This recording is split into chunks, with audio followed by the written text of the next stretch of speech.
जी नमस्कार, मेरा नाम मुकेश सिंह शेखावत है और आप सबका स्वागत है हमारे यूट्यूब चैनल पर। आज सारा देश 74वां स्वतंत्रता दिवस मना रहा है। आप सबको भी इसकी ढेर सारी बधाइयाँ।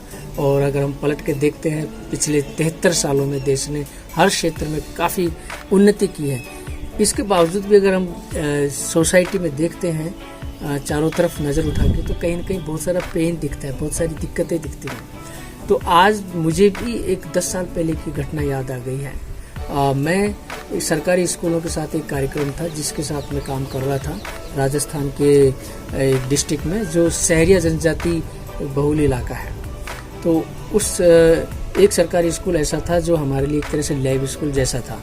वहाँ पे हम जो भी नवाचार करते थे, पड़ोस के स्कूलों में जाकर के हम उनकी शेयरिंग करते थे, वहाँ पर भी करके देखते थे, वहाँ से जो भी लर्निंग हमें मिलती थी। खैर, मैं यहाँ पे नया था और लगभग 2 महीने हुए थे मुझे यहाँ पे ज्वाइन किए हुए। 15 अगस्त की तैयारियाँ चल रही थी इस स्कूल के अंदर काफ़ी ज़ोर शोरों से। तो एक दिन हम सारे लोग संस्था से हम लोग थे और मेरी टीम से लोग थे और स्कूल का स्टाफ था, और हम बात कर रहे थे कि अभी तक क्या प्रगति हुई है और हमें आगे किन चीज़ों पे काम करने की ज़रूरत है। उसी बीच एक सवाल आया कि झंडारोहण कौन करेगा। तो तपाक से एक शिक्षक ने कहा कि इसमें तो क्या सोचने वाली बात है, ये तो हर साल जैसे होता आया है वही लोग करेंगे। तो उनका इशारा था, एक खास जाति के लोग हमेशा वहाँ पे झंडारोहण करते रहते थे। इससे कोई फर्क नहीं पड़ता है कि वहाँ पे कौन दूसरे लोग हैं, कौन वार्ड पंच या कौन वहाँ पे झंडारोहण कोई दूसरा कर सकता है। तो इसमें हमारे एक साथी ने कहा कि भाई ये झंडारोहण किसी जनप्रतिनिधि को क्यों नहीं करना चाहिए, कोई सरपंच इसका झंडारोहण करे। तो टीचर ने कहा कि नहीं, सरपंच यहाँ पे आना मुश्किल हो जाएगा क्योंकि बहुत बड़ी पंचायत है और इसमें सरपंच का यहाँ पे आना संभव मुश्किल दिखता है। तो हमारे साथी ने कहा कि ठीक है, फिर वार्ड पंच से करना चाहिए। तो यहाँ पे वार्ड पंच कौन है, ये सुनते ही तो सन्नाटा सा छा गया।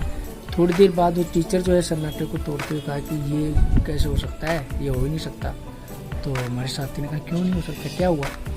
तो उसने बताया कि ये जो आप वार्ड पंच की बात कर रहे हो, ये एक शहरी जनजाति की महिला है और यहाँ पे आज तक ये स्थिति है कि आप महिलाओं की बात तो छोड़ो, यहाँ पे पुरुष भी ये जो दूसरी जाति के लोग हैं इनके सामने कुर्सी पर नहीं बैठते हैं। तो झंडारोहण कैसे हो पाएगा।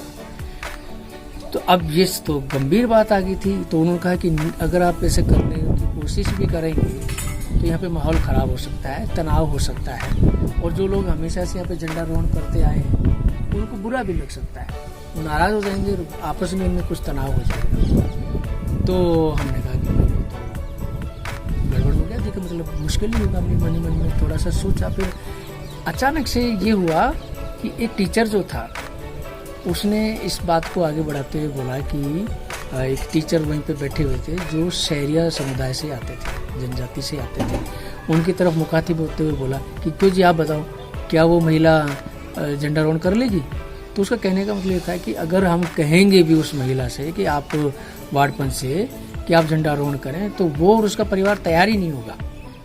तो वो टीचर से जब पूछा कि क्या वो झंडारोहण कर लेगी, तो टीचर भी कुछ जवाब नहीं दे पाया।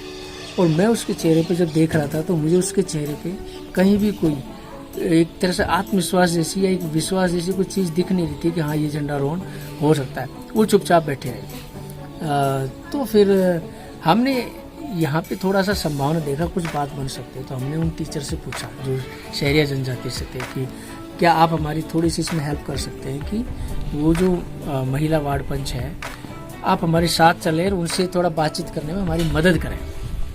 तो उन्होंने कहा कि ठीक है। ऐसे हल्की से गर्दन हिलाई तो हमें अच्छा लगा कि हम अब कुछ कर सकते हैं। लेकिन पलट के हमने फिर से टीचर से भी पूछा कि आपको कोई दिक्कत तो नहीं है इसमें।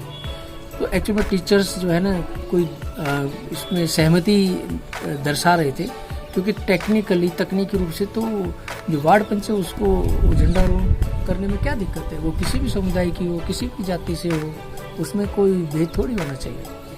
लेकिन वो आगाह भी कर रहे थे कि इससे कुछ दिक्कत होंगी, उससे हमें सावधान रहना चाहिए, कोई रिस्क है इसमें मतलब। तो उनका थोड़ा ध्यान रखते हुए हम आगे बढ़ सकते हैं। तो हमने 2 चीज़ों को काम शुरू किया। एक तो हम उन लोगों से मिले वो जो हर साल ये झंडारोहण करते थे उस जाति के लोगों से मिले, उनसे बात की हमने और हमने ये समझाने की कोशिश की कि क्यों उस महिला वार्ड पंच को झंडारोहण करना चाहिए, क्योंकि जनप्रतिनिधि जो है उसी को झंडारोहण करने की बात हमने उनको कही। तो वो लोग क्योंकि कई सालों से वो सब चलता आ रहा था तो उनको थोड़ा लगा कि ये क्या हो रहा है, लेकिन ना तो वो कोई मना कर पा रहे थे, ना उनकी बातों से ऐसा लग रहा था कि वो सहमत है। खैर हमने थोड़ा सावधानी पूर्वक अपनी बात रखी और फिर हम गए उस महिला वार्ड पंच के घर पे। वो टीचर भी हमारे साथ थे। जब हम उसके घर पे गए और हमने जब बताया कि आपको ये झंडारोहण करना है क्योंकि 15 अगस्त आने वाला है, तो उनको सुन के बड़ा अटपटा सा लगा कि एक तरह से ये कहा कि अरे ये कैसे हो सकता है, मैं कैसे झंडारोहण कर सकती हूँ। तो काफ़ी बातचीत के बाद हमने समझाने की कोशिश की, हमने उनमें एक विश्वास पैदा करने की कोशिश की कि आप वार्ड पंच है, वार्ड पंच का मतलब क्या होता है, आप महिला हैं, ये लीडरशिप का मतलब क्या होता है, क्यों आपको झंडारोहण करना चाहिए, है ना। एक तरह से ये आपका अधिकार भी है और आपका कर्तव्य भी है। आप लोगों के बीच में जाएं, लोगों को समझाएं। जब आप लोगों के बीच में जाएंगी तभी तो यहाँ के आसपास के और महिलाओं में एक कॉन्फिडेंस आएगा। खैर बड़ी मुश्किल से वो हमने उनको तैयार किया और बस हमने ये कहा कि ठीक है आप एक बार आइए और झंडारोहण तो करिए। तो वो महिला तैयार होगी, उसके परिवार के लोग भी तैयार हो गए। अब झंडारोहण के दिन जब सुबह सुबह हम वहाँ गए स्कूल में, तो हमने देखा कि जो पोल होता है उसके साथ कुछ छेड़खानी हुई है। तो तुरंत ही उसको जो है ठीक कराया गया और मंच वगैरह सजाया गया। सामने बच्चे बैठे थे, उधर मंच के ऊपर उन जाति के लोगों को भी शामिल किया गया। वो भी लोग वहाँ पे आए, लेकिन उनमें से आज मुख्य अतिथि नहीं थे। मुख्य अतिथि वो महिला वार्ड पंच बनी थी सहरिया जनजाति से। और जब मैं उस महिला को बैठे हुए देख रहा था तो मैं साफ उसके चेहरे पे देख पा रहा था कि बहुत ही असहज वो महसूस कर रही थी, क्योंकि आज़ादी के बाद इस गांव में कोई जनजाति महिला वार्ड पंच कुर्सी पे बाकियों के बराबर में बैठी है। ये बड़ी चीज़ हो रही थी और इसको एक तरह से संभालना शायद उनके लिए भी मुश्किल हो रहा था। एकदम से नया हो रहा था और नए में भी एक ऐसा नया हो रहा था जो एक तरह से असंभव सा था। अब उनको आमंत्रित किया गया झंडारोहण के लिए। तो मतलब आश्चर्य की बात, मैं लगातार उनको देख रहा था कि वो जब कुर्सी पर से खड़े हो रही थी और झंडारोहण के लिए वो जा रही थी, इतने धीरे धीरे ऐसा लग रहा था जैसे बहुत मुश्किल हो रहा वो रास्ता और वहाँ लंबा रास्ता। खैर वो पहुँची और उन्होंने झंडारोहण किया। सारे बच्चे तालियां बजा रहे थे, बड़े लोग भी तालियां बजा रहे थे। झंडारोहण हो चुका था और आज सूरज जो है पश्चिम से उग चुका था। Thank you.